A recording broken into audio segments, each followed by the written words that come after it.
All right, everyone. So today we will be discussing about the elements of a plot. So before we begin our discussion, I would like to ask, in your own opinion, what is a plot?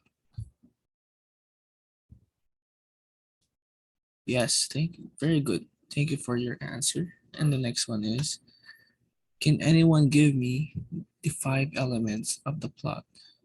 I'm sure some of you knows the elements of the plot because you've been through this topic a few years ago or last year, and I'm sure anyone here can answer that, or some of you can answer that.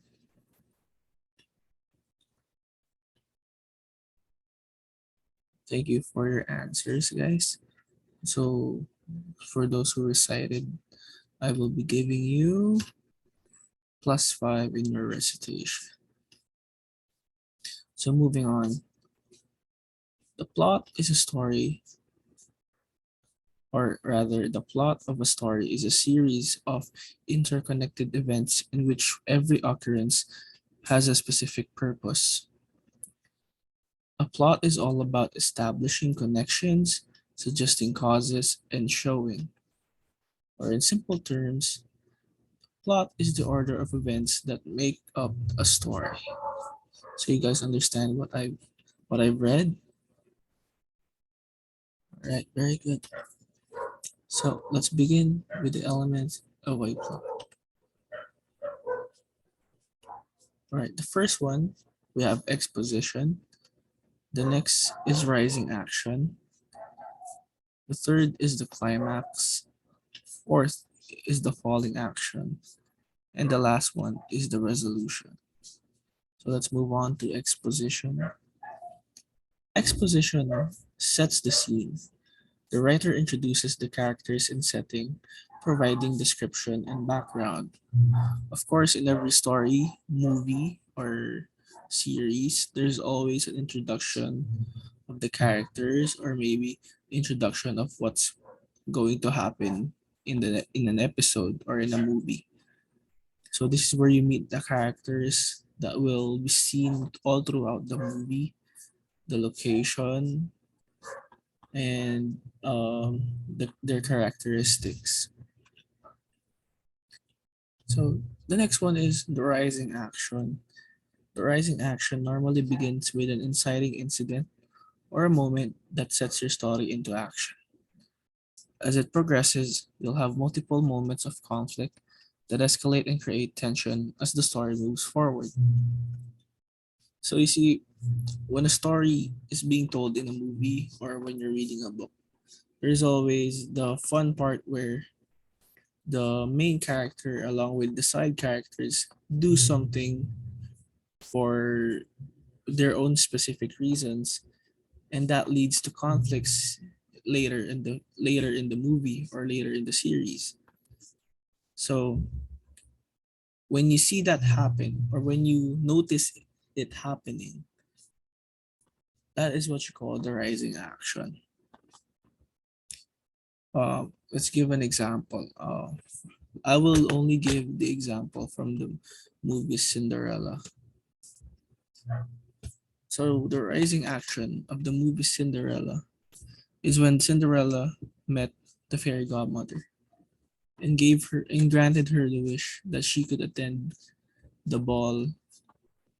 But the only problem is she can only have the carousel and everything that the fairy godmother gave her up until midnight only. So that already is a conflict in the story. You guys get me? All right, let's move on. So, as the conflict gets intense or as the scenarios get intense, it is where the this is where climax comes in. Climax is the peak of tension. It is the moment that your viewers and readers are waiting for. This is the point in the story that everything changes, or where your main character is forced to make a life altering decision. It should be the point where the reader is unsure where your story is going to go next. So every intense part or every, let's see, thrill-seeking part of a story is a climax. This is where everything is going to be feeling intense, or as the text say, the peak of tension, because every scenario will hit you hard, right? Like in Cinderella, when Cinderella did not realize that it was almost midnight. The tension was high because she had to hide the truth from the prince. You realize that the tension there, for us kids, the tension in that story was really intense. So the next one is the falling action. This is the time to start resolving conflicts and subplots so your story doesn't feel rushed in the last few chapters. This is also where any conflicts that arose as a result of the climax can start being resolved. So, again, back from the example of the story Cinderella, the falling action is when the prince searched for the foot of Cinderella because she left her glass shoe. And then, as time passed by, he reached the house of Cinderella and found out that Cinderella was the person that he danced with at the ball. That was the falling action because finally conflict is resolved and it doesn't have tension anymore because they found out the truth and the problem was solved. The last one is the resolution. It is the end of your story where you can tie up the final loose ends and bring your story to its happy or tragic ending.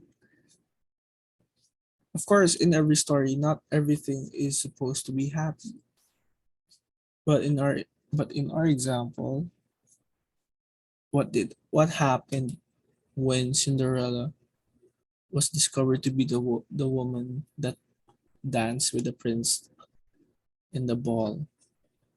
They got married and lived happily ever after. That's what happened. So that's how the resolution works. It can either be happy or sad, or it can either be happy or sad. And at the same time, it can lead to a much bigger story for the next movie or the next series, like a cliffhanger. So always watch the ending and understand it because you may not realize it, but maybe the producers or the directors are trying to give you a hint of the future story that may come, right? So moving on to our activity, here's a few questions so that I can see if you remember the things that we talked about. First one, this usually occurs at the beginning of the story. Characters are introduced. We also learn about the setting. Most importantly, we are introduced to the main problem of the story. So, what is the answer? That's correct. It is the exposition. All right, next.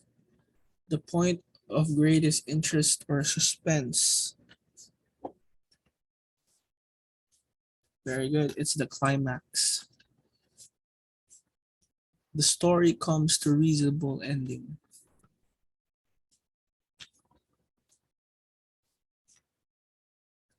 Very good. It is the resolution. All right, next. This part of the story begins to develop the conflicts. A building of suspense or interest occurs.